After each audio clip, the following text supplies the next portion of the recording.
আসসালামু আলাইকুম, আশা করি সবাই ভালো আছেন। আজকে আমরা কথা বলবো যে আপনারা জানেন সেনাবাহিনীকে ম্যাজিস্ট্রেটি পাওয়ার দিয়ে তাদেরকে নামানো হয়েছে। তো এটা আসলে তাদের ক্ষমতাটুকু আসলে কতটুকু এই বিষয়ে আজকে আমরা কথা বলবো এবং তারা কি আসলেই আমাদের জন্য আতঙ্কের কিনা। তো শুরুতেই বলি যে তাদেরকে যে কি ক্ষমতা দিয়ে নামানো হয়েছে। তাদেরকে যে ক্ষমতাগুলো দেওয়া হয়েছে সেটা হলো তাদেরকে যেকোনো বেআইনি সমাবেশ পণ্ড করার ক্ষমতা দেওয়া হয়েছে, বেআইনি সমাবেশ ছত্রভঙ্গ করার ক্ষমতা দেওয়া হয়েছে এবং বেআইনি সমাবেশে সামরিক শক্তি অথবা বেসামরিক শক্তি প্রয়োগ করার ক্ষমতাও তাদেরকে দেওয়া হয়েছে।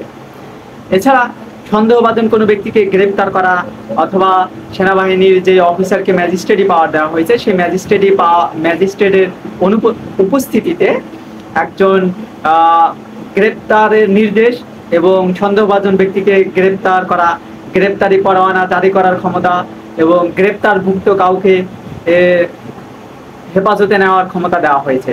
এইরকম বেশ কিছু স্পেসিফিক ক্ষমতা দেওয়া হয়েছে যার অধীনে সেনাবাহিনী মূলত কাজ করবে। তারা মূলত এই 2 মাসের জন্য অনুমোদন হয়েছে শুধুমাত্র দেশের শান্তি শৃঙ্খলা বজায় রাখার জন্য। এই 2 মাস পর তারা ব্যারাকে ফিরে যাবে বলে আইন উপদেষ্টা আসিফ নজরুল স্যার জানিয়েছেন। তো এটা সেনাবাহিনীকে আমাদের জন্য আতঙ্কের বিষয়, এই বিষয়ে বলবো যে না, আসলে সেনাবাহিনী আমাদের জন্য আতঙ্কের না। কারণ আপনারা জানেন যে পুলিশের অনেক কর্মকর্তা কর্মচারী এবং সদস্যরা তারা পুলিশে যোগ দিচ্ছে না। অর্থাৎ বর্তমান বাংলাদেশের যে পরিস্থিতি সেই পরিস্থিতি অনুযায়ী পুলিশ মানুষের জীবনের নিরাপত্তা অথবা আইন শৃঙ্খলা পরিস্থিতি স্বাভাবিক করতে পারতেছে না। এই যে স্বাভাবিক না করতে পারার অক্ষমতার কারণেই মূলত সেনাবাহিনীদেরকে নামানো হয়েছে। যদি পুলিশ এই কাজ করতে পারতো তাহলে সেনাবাহিনীর প্রয়োজন হতো না। এখন দেখার বিষয় হচ্ছে যে সেনাবাহিনী নামার পরে দেশের আইন শৃঙ্খলা পরিস্থিতি কতটুকু স্বাভাবিক করতে পারবে। আমরা আশা করতে পারি যে তারা আসলে এটা পারবে।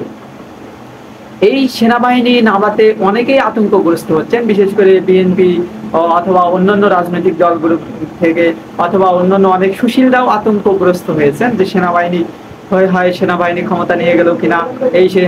কিন্তু আসলে না, সেনাবাহিনী কোনো ক্ষমতা দখল করেনি অথবা সেনাবাহিনী দীর্ঘদিন ধরেও থাকবে না। তারা মূলত দেশের যে আইন শৃঙ্খলা পরিস্থিতি অবনতি ঘটেছে এটাকেই স্বাভাবিক করার চেষ্টা করতেছে।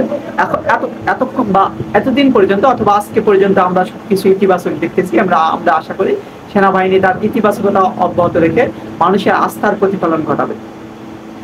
আর সেনাবাহিনীর বিরুদ্ধে যে প্রোপাগান্ডা ছড়াচ্ছে তারাও আশা করি সতর্ক হবে। আর তাছাড়া চাঁদাবাজি, টেন্ডারবাজি সহ দেশের যে ধরনের অপকর্মগুলো শুরু হয়েছে এইগুলা শুরু হবে। মূলত সেনাবাহিনীর ক্ষমতায় তারাই বেশি আতঙ্কগ্রস্ত হবে যাদের ভিতরে অন্যায়, অনিয়ম, দুর্নীতির ভয় থাকবে। যাদের ভিতরে দুর্নীতির ভয় থাকবে না তারা মূলত সেনাবাহিনীর ম্যাজিস্ট্রেটি পাওয়ারে আতঙ্ক হওয়ার কিছু নেই। যারা চাঁদাবাজি করবে না তাদের জন্য আতঙ্কিত হওয়ার কিছু নেই। আমরা সেনাবাহিনীকে অভিনন্দন জানাই এবং অচিরেই তারা দেশের শান্তি শৃঙ্খলা স্বাভাবিক অবস্থায় ফিরিয়ে আনবে বলে আমরা এই আশাবাদ ব্যক্ত করছি। আপনাদের কি অভিমত? সেনাবাহিনী আসলে আইন শৃঙ্খলা পরিস্থিতি স্বাভাবিক করতে পারবে কিনা অথবা এটা যৌক্তিক কিনা, এই ব্যাপারে আপনারা আপনাদের মতামত জানাবেন।